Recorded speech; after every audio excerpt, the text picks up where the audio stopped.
one of the most astonishing aspects of this book is Philip's, and it is a revelation, that actually we don't only have one mind.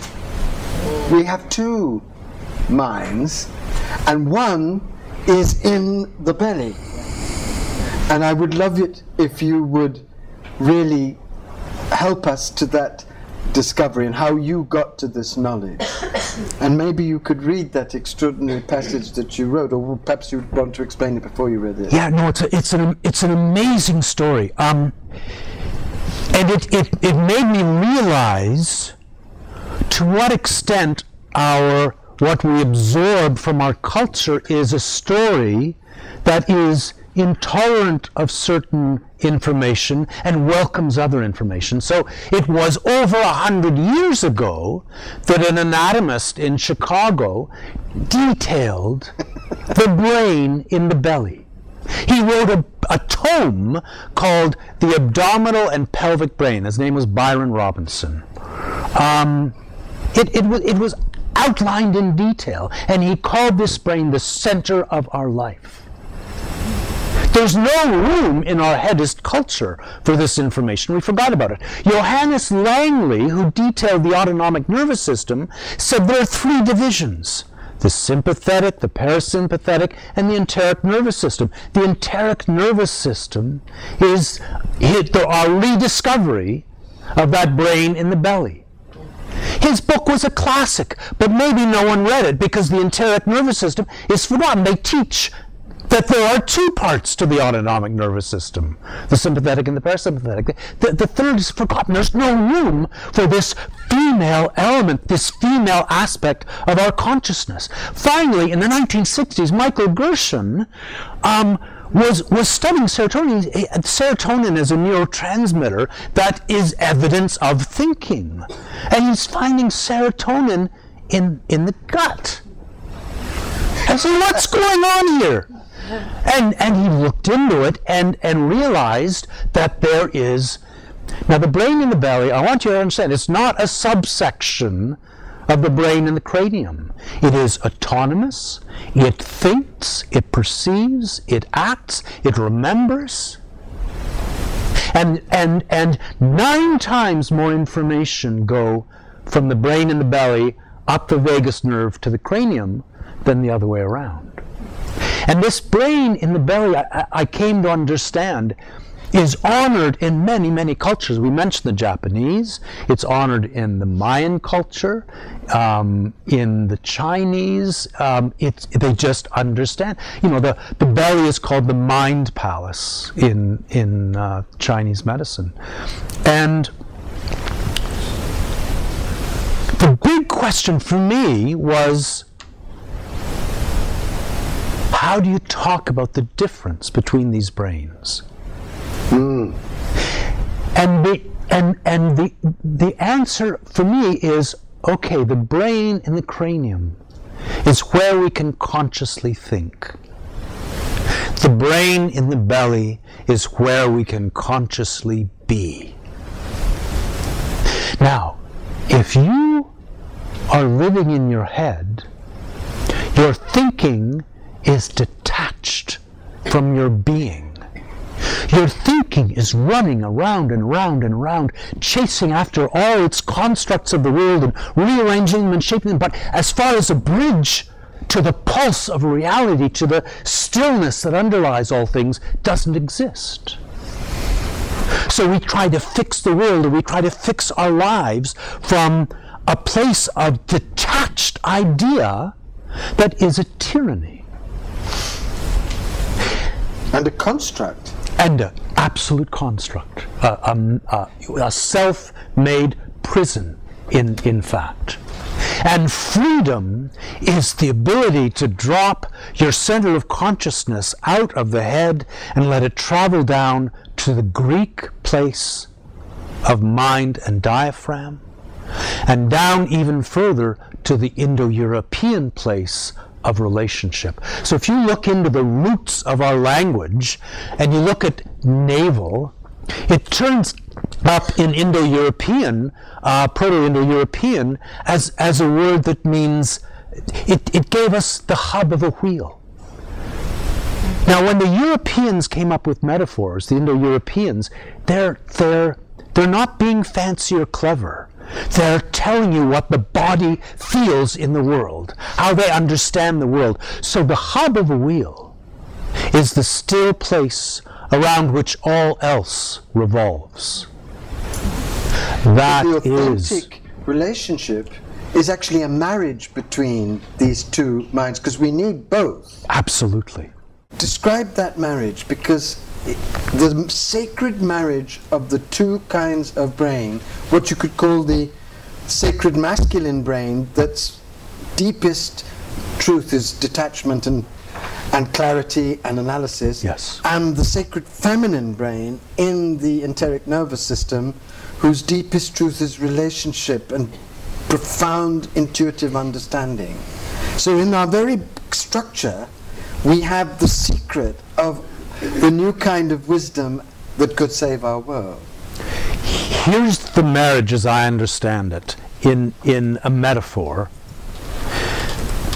We gain the ability to leave the Earth, Mother Earth, and go into space, and the spaceship orbits the Earth, and they take a photograph of the Earth.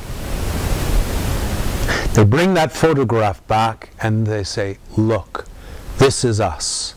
And that photograph of Earth from space is the most often copied photograph, looked at photograph, because you cannot see it for the first time and not have a radically different sensitivity about what it means to stand on this planet.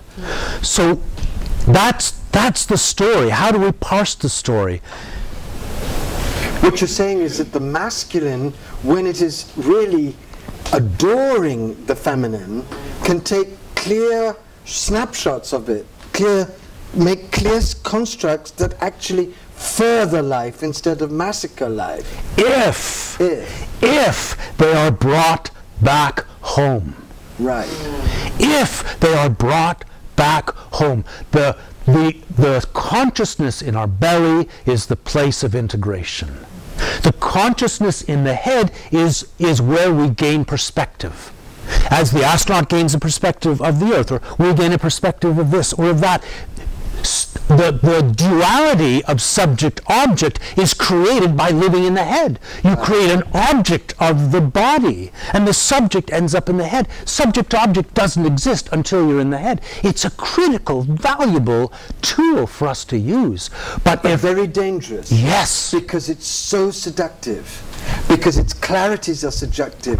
The power that it gives you is seductive. And we have become completely intoxicated by that power, which has now become the source of our own suicidal self-destructiveness and our psychotic destructiveness of nature. Right? And the perspective gives you the delusion that you're seeing the whole.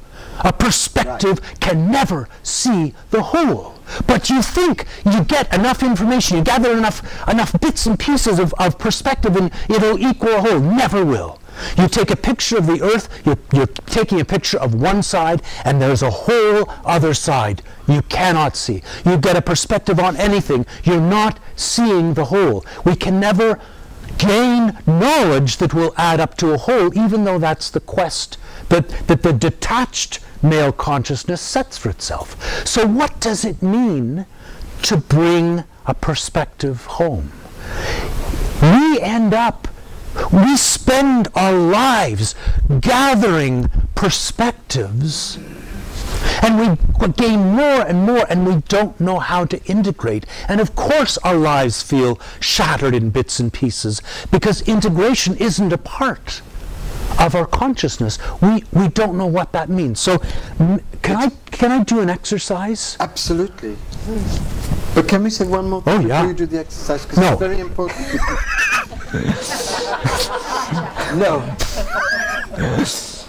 This is Diva School, you see. What is really at stake here, and this is very important for our potential survival, we won't get through if we continue to live in the head. We simply won't get through. We will not survive as a human race. We will destroy ourselves and the environment. We are in the process of destroying the very thing we live by because we're addicted to the control that this dissociated intelligence gives us. It's madness, right? So what we're talking about is a healing of this madness, which comes through a sacred marriage of the best of the clear male brain with the deep wisdom of the feminine intuitive being brain in the enteric nervous system. But there's one more point which is very important. And it's very important because this brain is so seductive. Because the limitless pseudo-power that it opens up to us makes heroin look boring, which is why we have run with it so crazily, right? And why we're now on the brink of committing mass suicide and taking the world with us. Because the incredible eros, the dark eros of that controlling, lucid, domineering, dominating, analyzing, dissociated power is so immense, right? And the only thing that can prevent it, I mean, you may laugh, and it is funny, but this is now threatening the grass, your children, your grandchildren, the possible future of the planet. The environment is in free fall because of this. And I'm getting excited, it is funny. But the only thing that can save us is knowing exactly the terms on which this marriage has to take place. And we're given a clue in the Tao Te Ching. And it's the most important single clue for the marriage that's given by any of the mystical scriptures. So it's really worth really attending to. And Lao Tzu says, know the male, but adhere to the female. So know this brain, know what it can do, know its magic, know its power, know its necessity, know its extraordinary efficacy, but never, ever get seduced by it, because it will kill you. It will kill your relationship to your body, it will kill the people around you, and it will kill the world. Know the male, knowing how dangerous the male without the female is. Know that the male is lethal without the life-giving, sourcing powers of the female inside each of us. I don't mean women and men, I mean within each of us. So when Lao Tzu says, know the male but adhere to the female, he's giving us the clue to the survival and of the human race, and also the true marriage of this consciousness. Because when you can be here and here together, then what you're saying, the clarities that you're giving, are informed by the wisdom of this interconnected intelligence. So if I'm reaching you now with these clarities, it's because I'm not speaking from here alone. I'm not speaking from here alone. I'm speaking from this whole part of my wholly awakened body, heart, mind, soul to your wholly awakened body, heart, mind, soul. So we're vibrating together with the truth. Right? That's a new form of communication. And that's what the mystics do. The real ones. Because they're communicating with the fullness of the whole being, but always, always in the service of the mother. Because the mother is the one that embodies and sustains the universe. So all the clarities of this mind serve the interconnected mystery of this mind. And that is the key to our transformation and our survival. Does that make sense? Oh, totally. Yeah.